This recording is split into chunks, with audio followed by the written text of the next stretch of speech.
Dress আপই যদি দায়ী হয়ে থাকে আমাদের বাংলাদেশে ছেলেও কিন্তু ধর্ষণের শিকার হয়, তাহলে ওই ছেলে মানুষটার ড্রেসের কি দোষ ছিল? 6 মাসের বাচ্চার ড্রেসের কি দোষ ছিল? ড্রেসের কখনো দোষ না। এই কথাগুলো যেই প্রত্যেকটা মানুষ বলে যে ড্রেসের জন্য ধর্ষণ হয়, সেই প্রত্যেকটা মানুষের ভিতরে এক একটা করে ধর্ষক অবস্থান করে। চুরি করলে জনসম্মুখে হাত কেটে দেওয়া হতো।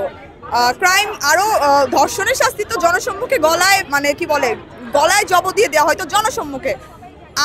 আমি কিন্তু যাই নাই, কিন্তু এই শাস্তি ব্যবস্থা কিন্তু আমি জানি। আর সেই শাস্তি ব্যবস্থা শুনে কিন্তু ভিতরে একটা কেমন জানি, আমরা ক্রাইম করি না তাও ভিতরে একটা ভয় কাজ করে। আসিয়া ধর্ষণের বিচার কার্য দ্রুত যেন হয় সেটার জন্য দাঁড়িয়েছি। অ্যান্ড এখানে আসার পর যেটা আর কি আমাদের ধর্ষণের জন্য যেটা দায়ী সবসময় শুনতে হয় আমাদের মেয়েদের, যে আমাদের ড্রেস আপ নাকি এটার জন্য দায়ী। ড্রেস আপই যদি দায়ী হয়ে থাকে আমাদের বাংলাদেশে, আপনারা জানেন কিনা জানি না, অবশ্যই জানবেন, ছেলেও কিন্তু ধর্ষণের শিকার হয়। তাহলে ওই ছেলে মানুষটার ড্রেসের কি দোষ ছিল? ওই 6 মাসের বাচ্চার ড্রেসের কি দোষ ছিল? আমাদের দেশে কুকুর ধর্ষণ হয়, হয়তোবা আপনারা দেখেছেন, আমার চোখে পড়েছে। সেই কুকুরটার ড্রেসের কি দোষ ছিল? ড্রেসের কখনো দোষ না। এই কথাগুলো যেই প্রত্যেকটা মানুষ বলে যে ড্রেসের জন্য ধর্ষণ হয়, সেই প্রত্যেকটা মানুষের ভিতরে এক একটা করে ধর্ষক অবস্থান করে। সো আমাদের এই দেশ থেকে যত দ্রুত আমরা এই বিচার কার্যগুলা শুরু করতে পারতাম, বিচার কার্য অনেক কঠোর করতে পারতাম, তাহলে হয়তো আমাদের এই ধর্ষণের হার একটু হলেও হয়তো কমে যেত।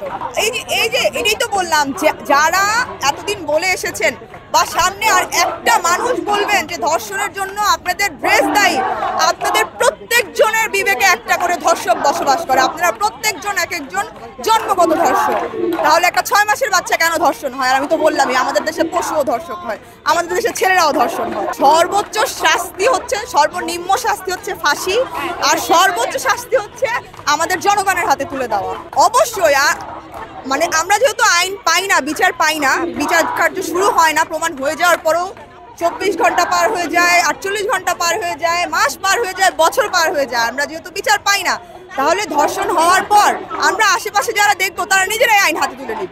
ওইটা তো আসলে এই ধর্ষকের মধ্যে পড়ে না, ওইটা আসলে যার নিজস্ব কোনো চিন্তাধারা হাসিল করার কোনো একটা